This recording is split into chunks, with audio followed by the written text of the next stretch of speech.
hygiene products at the Bakersfield homeless shelter. Woo!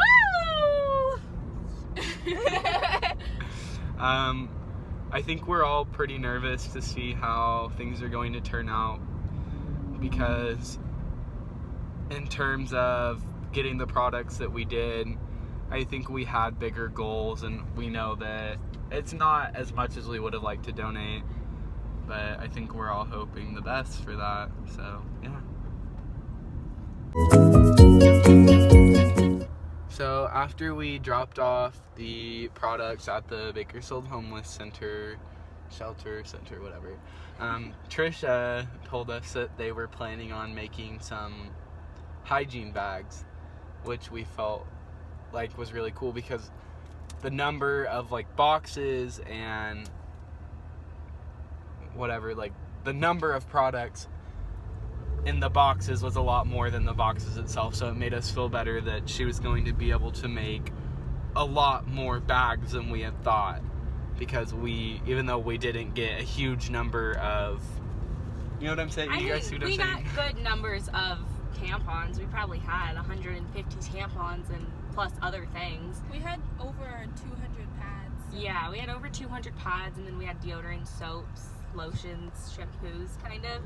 And it's really cool to see how they distribute those things. Like, there was a guy while we were in there, he came and picked up a bag from them. It looked like a bag of clothes. I'm not quite sure what all was in it, but they just like kind of distribute things as they need them, and as people need them. I guess they even sometimes actually go out on the street and actually hand them out, but a lot of people somehow make their way down there. Right.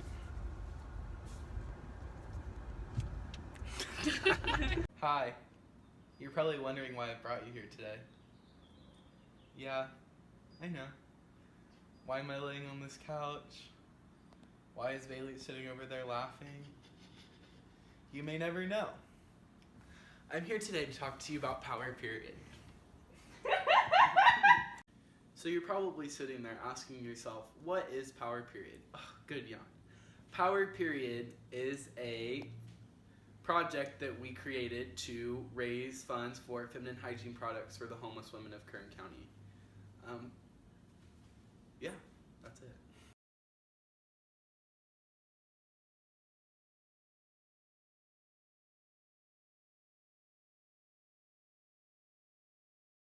Roughly how many? 200,000 homeless women in the U.S.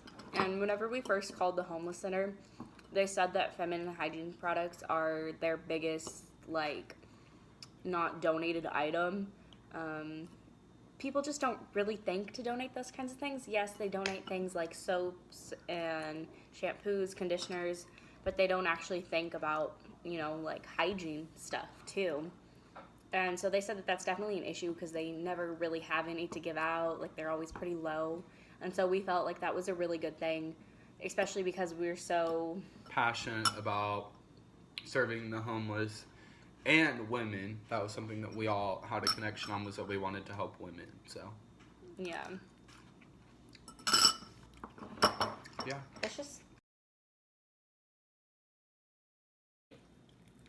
So we spent about 5 hours at the drive that we had that was located at Liberty Park, and we sat out there and we had our umbrella out. We were just collecting donations, and then when we go out to actual like stores, it took about 4 hours to meet with people. It was really nice because people were very accepting of what we were doing, and they like understood why like we need to push for women to have more access to feminine hygiene, especially women who just don't have the means to get it. And we spent about 3 hours doing phone calls, contacting people, figuring out where we could do this event, making sure that everyone knew what was going on and that we could reach our goal. Did I miss something? No, okay. That was 5, 6, 7, 8, 9, 10, 11, 12.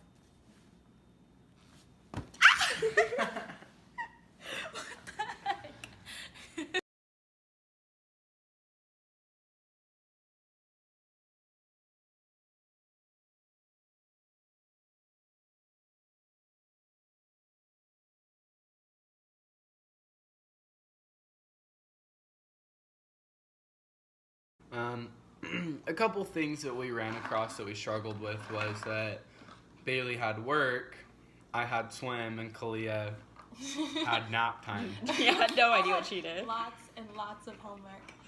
So our schedules weren't compatible. We basically were struggling to find time to come together.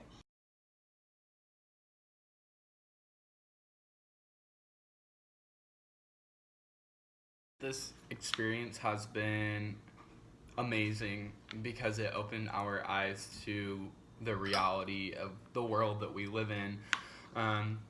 Being that we come from such a, upper class background, most of us live on the side of town that we don't get to encounter these things on a daily basis, the issues that these people are struggling with. So it was eye-opening to go over there and experience that. It was very humbling, kind of. Like, I had never been to the homeless center before then, and so I didn't really know where it was. I didn't know, what it would be like, so I was a little bit nervous before we, drove out there.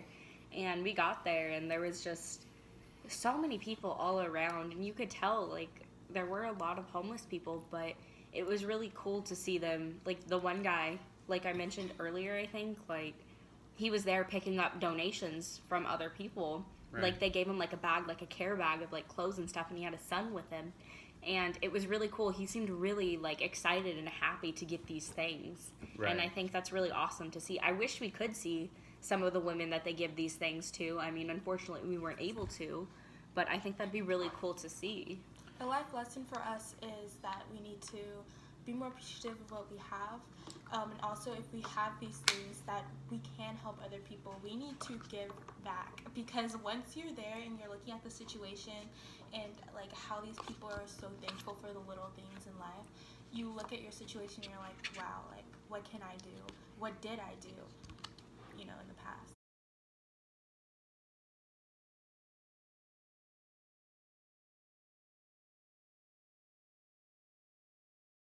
So some of the solutions that we think would be reasonable for our project is to push for a bill that would make feminine hygiene products free to women, because that is a monthly need and it's a health issue that we can't control. Another solution would be to make this fundraiser or community service project ongoing so that we can reach more people, and I think it would be really cool to expand this to a nationwide project. Now, that would be hard considering we're just 3 teenagers from Bakersfield, but we can all have our big dreams.